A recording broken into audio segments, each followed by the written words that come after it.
If you see someone putting on a helmet and shoulder pads this week, they're either getting ready to hit the gridiron or they're going shopping for some Black Friday deals. Well, between the pushing and the shoving, the fighting, and the gifts galore, this season can be immensely stressful. So how can we turn the holidays back into holy days? Watch this. For some of us, this time of year means endless eating, constant spending, and all that wrapping. Though it's festive, we seem to have lost the true meaning of the holidays. Author Becky Kiser says that celebrating the birth of Jesus has gotten covered with twinkling lights and a mountain of gifts. In her book, Sacred Holidays, Becky offers insight and tips to make our holidays less chaotic and more meaningful. Well, Becky Kaiser is here with us now, and we welcome her to the program. It's so good to have you here. You know, Becky, I think this is something that people have struggled with for years, and it just seems like in our day and age with all the technology, we just keep moving faster and faster, and our lives fill up, but we want there to be a sacredness to Thanksgiving and then to the following Christmas holidays. How do we begin to introduce that?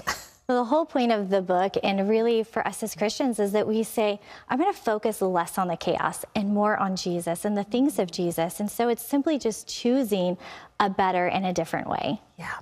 Some of the secular things, you know, there's the Christmas tree, the sleigh rides, Frosty the Snowman, even hot chocolate, you know. Is there some of these things you've kind of put aside, I believe, and then how do you find that balance? What do you consider a balance between the sacred and the tradition, or the chaos? Yes, and I haven't put aside all of it. What I stepped into about 5 years ago is just wanting something more for myself, but also for my children, and seeing it was so whimsical in our childhood, you know, when you're in, when you're believing and when you're celebrating and all these things. But then what I noticed is that you kind of take a dip in it, and then it gets magical again when you have kids in your life. And I wanted to do a social experiment of what if we approach it differently? What if it's not just contingent on a few things, but we have a deeper meaning that carries us through regardless of our stage of life, regardless of our season, but we attach our faith to it along with all the traditions we've loved in our childhood,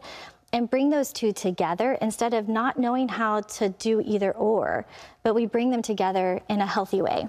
You were intentional about celebrating, marking the Advent season. You know, every year I put the wreath up and I get the 4 candles and I put my Advent devotional book there, and I start out so well. And then at the end, the candles are never burned down quite as far as they should be. What are some ways that you have found celebrating Advent to be a consistent part of your holiday? Well, Terry, like, you are not alone in that, and like every woman relates to that. And what I tell women all the time is we need to give ourselves grace, but not too much grace. So sometimes I think we're like, well, it's the holidays, I'll get back with Jesus afterwards, and then we feel shame and regret. And so what I encourage women to do is just like what you've done. Those are actually my 2 #1 tips, and to keep going after. Find an Advent study, whether it's a Sacred Holidays one or a different one, and go to it as many times as you can. So it's not going to be every day because the holidays are crazy. The hope is that we focus less on the crazy and more on Jesus. So if you miss a day, then or a week or 2 weeks, that you say, I'm going to go back. It may be the 21st of December and I've not done a day and I've not lit a single candle, but today I'm going to light a candle and today I'm going to study God's Word. How do you talked about the magic of the holidays when you're young, and I think we all, you know, when we see the commercials on TV, families sitting down to Thanksgiving dinner, or, you know, the Christmas tree twinkling at night and the families. How do you put that magic into the holidays and still maintain the sacred, specifically for your family? What do you do? I think most of it is having realistic expectations of understanding what your family is capable of, whether your family, for me, it involves 3 really young kids who are awesome and wonderful, but as much twirling, we have as many tantrums and tears. And so giving whoever is in your family, having realistic expectations of them. And then what I always tell women too, just like the flight attendant says, put your oxygen mask on before you put on anybody else's, is I think for women, we are always so concerned of putting the mask on everyone because it comes from a good place of wanting them to be healthy and happy and good. But we forget that we ourselves are not refilling our tank with the Lord, with doing things that bring us happiness and joy too. That we actually show how to do that to our children by our first engaging in it. Yes. You know, for me, I find, I don't know if this works for you, but I have to have like a schedule a little bit. You know what I mean? I have to say, when I can, devotions are going to happen at this time. And it does help to have a plan like that. What's the #1 recommendation you would give to somebody who recognizes that though in their heart they might have the desire for the sacred, they've become more commercial than they would like to? Where do you start? The first one in the book, the very first chapter is let's deal with our regrets. And so let's go ahead and identify that with the Lord. And something I want all women to know is let's not allow shame to be the thing that keeps us from moving forward.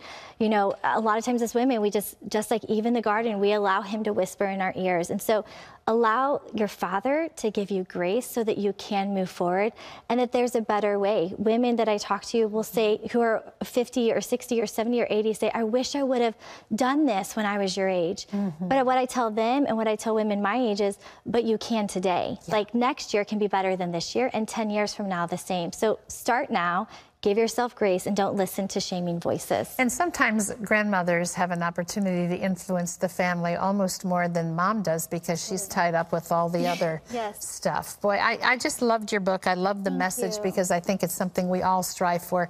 And it's so sacred holidays, Thanksgiving and Christmas, just 2 of the holidays that Becky writes about in her book, Sacred Holidays. If you're looking to restore a sense of wonder to these special days all year round, make sure to get her book. It's filled with great ideas, plus places where you can add your own thoughts and feelings. It's available nationwide. Thanks so much. Thank you so much for having me on. Great to have you here.